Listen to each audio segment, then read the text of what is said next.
This is a slide presentation about the interaction between microorganisms and man.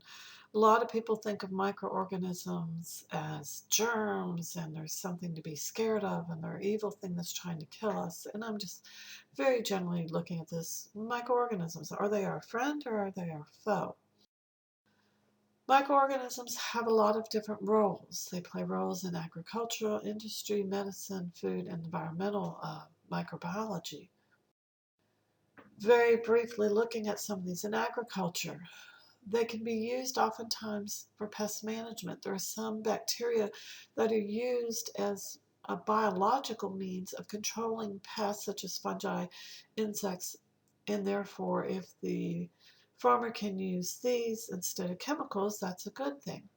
However, there are a lot of microorganisms that can also be pathogens, as we know.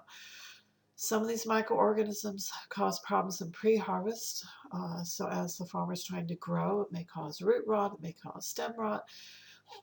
So he's never even able to get his product. Sometimes the farmer is able to grow his product, he harvests it, but then there's issues in post-harvest. Maybe fungi attack it and start to cause rotting of, say, the strawberries before it can get to the consumer. And so in this slideshow, this is what I plan on doing, going through, you've got some good aspects and then some bad aspects. In industrial field of microbiology, we use microorganisms for things such as wastewater treatment, manufacturing. They're used for producing a lot of things such as enzymes, chemicals. They're used for producing medical things such as human insulin. And so we have learned how to use the microorganisms to produce some product that then we want to, as consumers, use. From a medical standpoint, we all know that there are a lot of microorganisms that are pathogens. Overall, if you look at the numbers, only about 5% of them are pathogens. However, those 5% that are pathogens, some of them cause minor diseases, but we also know that some of them can cause very devastating diseases. Some microorganisms, however, are beneficial ones. We have E. coli in our large intestines that's producing vitamin K that we need to have. And then you have some microorganisms that we certainly need because of their antibiotic production that is used, obviously, to help treat the diseases caused by the pathogens. For food microbiology, we use microorganisms to produce things such as bread, such as alcoholic beverages, such as cheese. We use them also for additives, for flavoring. If you were to look at the label on a lot of the things you eat and some of the flavors that are added, where do those come from? Some of the preservatives that are added, where do those come from? Usually you have microorganisms that are producing those in an industrial setting so that you can add that flavor, add that enzyme, etc. From an environmental standpoint, they certainly are necessary for nutrient cycling of carbon, nitrogen, sulfur, etc. We use them for bioremediation, cleaning up contaminated, typically soil sites, but we've also used them when we have had oil spills. The microorganisms have been used to help clean up with the Exxon Valdez spill that occurred in Alaska. They did spray microorganisms along the beach line on the rocks. That was very beneficial in helping to clean up the spill. In environmental aspects also, microorganisms often exist in a symbiotic relationship. Examples of these would be your lichens, where you have the fungi and algae growing in a symbiotic relationship, and then your mycorrhizal fungi, where it's the fungi associated with the plant roots. This is an example of a couple of herbicides, atrazine and 2,4-D, that have been used frequently. The problem is it can accumulate in the soil and then have problems breaking it down. So I was involved with the study of looking at microorganisms that were capable of breaking both of these compounds down. So from a bioremediation standpoint. This is what the structure of lignin is, the second most abundant carbon compound on Earth. The most abundant is cellulose. When I was in graduate school, I worked in a lab that did a lot of research with lignin. So I actually used the lignin as a screening method for looking at different fungi to see if they could break it down. My thought was if they could break this down, then that 2,4-D and atrazine you saw in the previous slide would be a piece of cake. And if something was able to break the lignin down, then we could see if those particular species then would make good bioremediation agents for other compounds. From ecology, there's always been kind of a question of what came first. Is it the plant or is it the fungus? Because if 80% of plants are dependent on the fungus, they are in a symbiotic relationship. Which one came first? So there are three examples that I'm going to present here that I know individuals personally who have been involved in these studies to try to answer this question. The three different case studies, if you will, are on the Cascade Glaciers up in Washington State, Mount St. Helens, and then St. Mary's Baldy in Oregon. In the Cascade Mountains, there is an area where there are some glaciers, and from these pictures you can see over time that the glaciers are receding.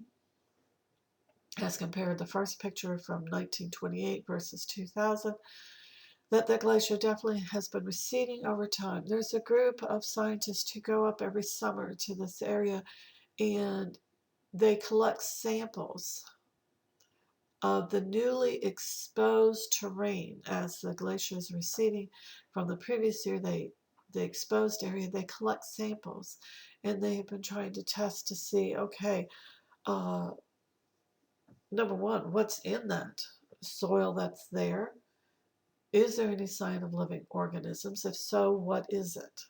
And then because they're going up every year, they monitor how long does it take for things to appear, and once again, what comes. Mount St. Helens. Mount St. Helens erupted in 1980. Massive, as you can see here, massive eruption. This is what happened and what it looked like as it is erupting. This is what Mount St. Helens looks like tonight. It literally blew the top portion of the mountain away. It was a devastating disaster in that there were many lives that were lost, even though there had been warnings given. There was a mud flow that was associated with it. I did have the opportunity to fly over Mount St. Helens about 3 years after it blew. And it looked like just all the trees were like matchsticks. There was nothing growing. It appeared from the air around. It literally looked like a kid that had just put a whole bunch of, like a deck of cards up, and all the trees were the cards that had just been blown down. Once again, there's been a group of scientists who have been going in every year trying to monitor from this quote-unquote dead zone around the mountain where everything was destroyed, in monitoring, once again, from an ecology standpoint, what comes in first. This made for, as huge as the disaster was, the good side of it is it made for an example for ecologists to be able to study this question that's always kind of been concerning. Well, when you have a huge disturbance like this, what comes in first? Will it be the animals? Well, they need to have something to eat.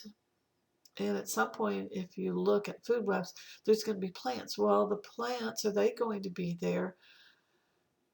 What is the overall nutritional quality of the soil? That's often determined by the microorganisms and the worms and the protozoans.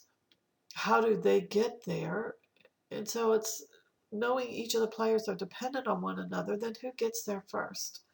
So as I said, this has been studied ever since the eruption occurred. And then there's an area uh, outside of Corvallis, Oregon, in the coastal range. It's known as Mary's Peak, has nice forested area. But up on the top, as far as the records go, there is this large meadow. It has always been this meadow. Why aren't the trees here? All of these studies have something in common, and that is found from the research, the studies, is that it appears that the microorganisms have to be the first for you to start having plant growth. The way the glaciers are receding in the Cascades, it's the mycorrhizal fungi that will appear first. Mount St. Helens, it was the microorganisms that started to appear first. Once they get established, then you start to get the plants and then the animals. In this area of Mary's Peak, when they have done studies in this open meadow area, one thing they have found is that there are no mycorrhizal fungi. And if you notice, well, there are grasses there. Grasses are one of the few plants that do not require mycorrhizal fungi. The trees do. And so you don't see trees typically in this area of this meadow because there's no mycorrhizal fungi. You'll notice that there's a few little outcroppings of where there are a few trees. When they've tested the soil right under those trees, yes, there are mycorrhizal fungi there. So once again, the question kind of remains, what comes first, the plants, the animals, or the microorganisms? And it appears as though from these studies, at least in these areas, it appears that it is the microorganisms that have come first. So back to the original question, are microorganisms our friends or are they our foes? It depends on the situation. You need to have respect for them because, yes, a lot of them are our foes. They are pathogens, can cause very serious diseases. However, the majority of them are not pathogenic. Majority of them are benefiting us in some aspect. And you can look at it. What is the economic impact of microorganisms? Think of all, from an industrial standpoint, of all the products that they make that we use. You cannot go a single day without having some interaction with microorganisms. If you ate a piece of toast for breakfast, where did that bread come from? You can't have bread without yeast. Well, guess what? Yeast is a microorganism. So my point is, yes, you respect them. Some of them can be very dangerous, cause very serious disease, but don't be scared of them. There's a difference between having a respect and being scared of them. The majority of microorganisms are good, they're a benefit, or they're not going to, positive or negatively affect you either way. So don't be scared of what you can't see.